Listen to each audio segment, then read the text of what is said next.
ভোটারদের কাছে টানতে ভিন্ন ধর্মী নির্বাচনে প্রচার চালাচ্ছেন শরীয়তপুর ১ আসনের বিএনপির প্রার্থী সাইদ আসলাম। বিভিন্ন এলাকায় গিয়ে বিনোদন দিচ্ছেন সার্কাস পার্টি দিয়ে।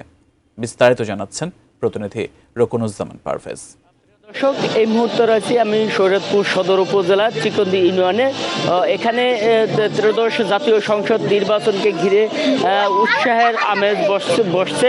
অর্থাৎ নির্বাচন যত ঘনিয়ে আসছে ততই মানুষের মাঝে উৎসাহ জমে উঠছে। আর উৎসাহ উদ্দীপনা দেখানোর জন্যই কিন্তু মানুষ এখন বিএনপির প্রার্থী সাইদ আসলাম কিন্তু ব্যাপক কর্মসূচি হাতে নিয়েছে। যেমন বিনোদনের জন্য, অর্থাৎ বিনোদনের জন্য সার্কাস টিম এনেছে। শরীয়তপুরের বিভিন্ন আনাচে কানাচে গিয়ে তারা ভোটারদের বিনোদন দিচ্ছে এবং বিনোদনের মাধ্যমে তারা ভোট প্রার্থনা করছে। ধানের শীষ প্রতীক প্রার্থী যিনি রয়েছেন তিনি কিন্তু মাঠে চড়িয়ে বেড়াচ্ছেন এবং শেষ মুহূর্তে কিন্তু তারা বিনোদনের মাধ্যমেই তাদের ভোটারদের উৎসাহিত করছে এবং ভোটারদের দ্বারে দ্বারে যাচ্ছে।